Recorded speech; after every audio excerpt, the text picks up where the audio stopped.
He stood at the front of the conference room, presenting my entire 6-month project to the company's executive team, with his name on every slide. So I spent the next 2 weeks making absolutely sure the CEO knew exactly who built it. Welcome back. Today we've got 3 stories of people who thought they could take advantage of someone at work or in public and found out, very loudly, that they were wrong. Let's get into it. I want to start by saying I am not someone who causes problems. I kept my head down, I did the work, and for 3 years at that company, I genuinely believed that was enough. My name is not important. What is important is that my manager's name was Doug, and Doug had been coasting on other people's work for most of his career. He was charming in meetings, loud at happy hours, and almost completely useless when it came to doing anything that required sitting down and thinking for more than 10 minutes. I found this out the hard way. About 8 months before this story ends, our VP announced that the company was bleeding money on its vendor contracts. Too many overlapping subscriptions, too many platforms doing the same job, and no one had ever sat down to audit any of it. The VP wanted a proposal for a consolidation plan. Doug pulled me aside and told me he wanted me to lead the research. He said it was a development opportunity. I believed him. I spent 6 months on it.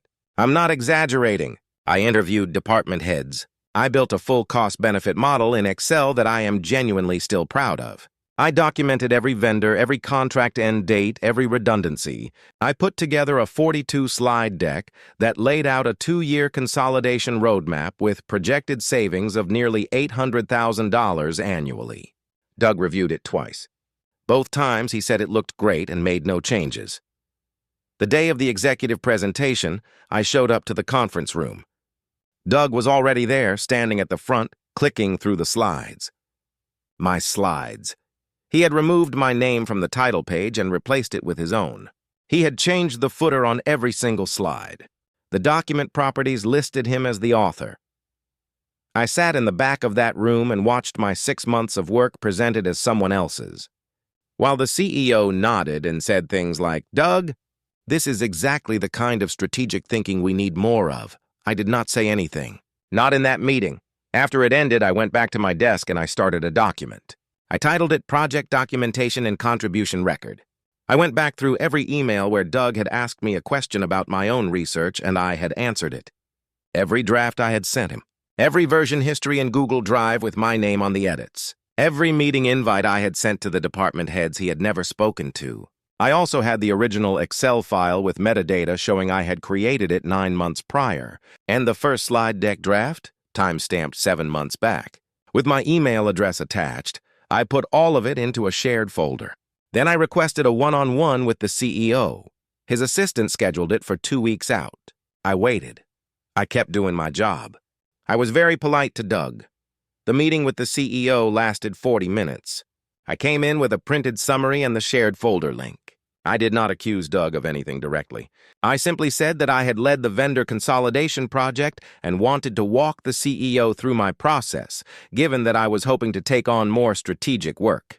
Then I shared my screen and showed him the documentation. The CEO asked one question halfway through. "Does Doug know you're here?" I said, "No." He closed his laptop, leaned back, and said, "Send me that folder."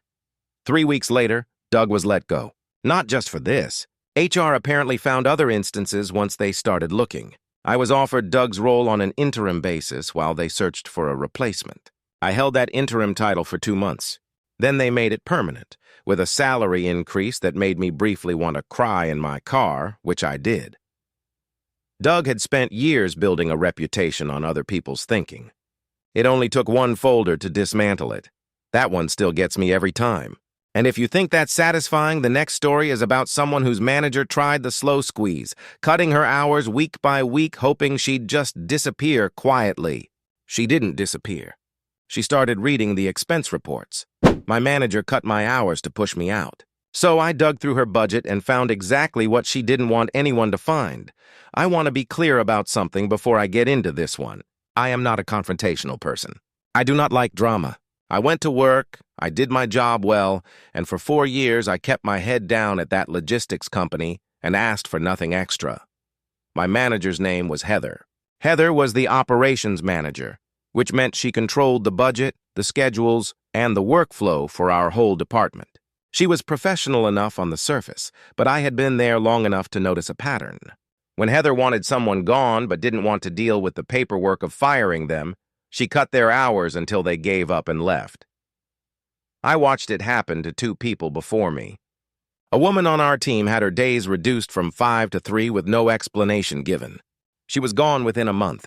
A guy in the same department had his projects quietly reassigned one by one until he had nothing to do and eventually just quit out of pure boredom. Neither of them said anything. Neither of them pushed back.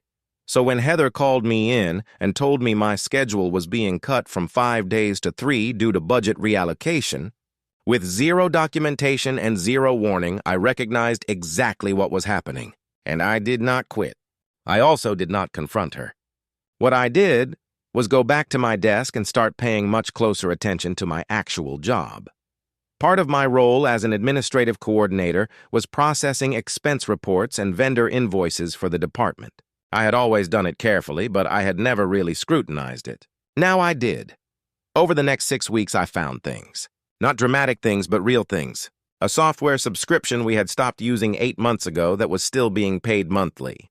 A vendor contract that had auto-renewed at 20% above market rate with no competitive bid on file, which was a direct violation of company procurement policy. And travel expenses filed for a conference that I knew for a fact Heather had not attended because she had been out sick that entire week. I knew that because I had covered her calls. I documented all of it. I cross-referenced the conference claim against her sick day records, which I had access to through payroll coordination.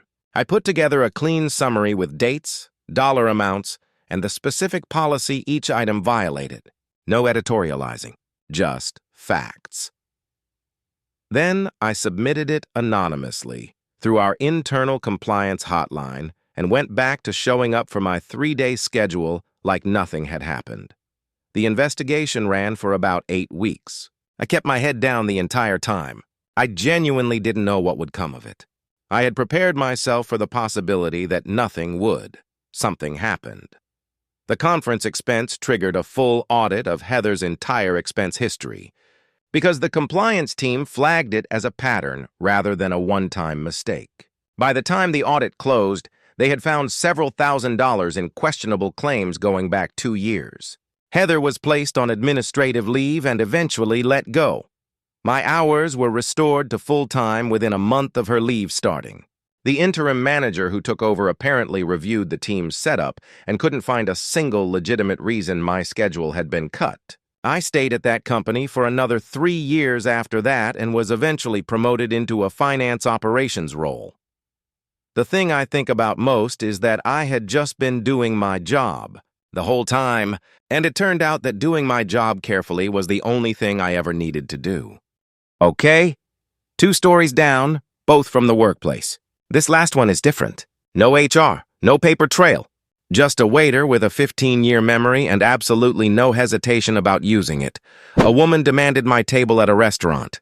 The waiter remembered exactly why she had stopped coming in 2 years ago, and he said it out loud in front of the entire dining room. This last one is a little different from the first 2.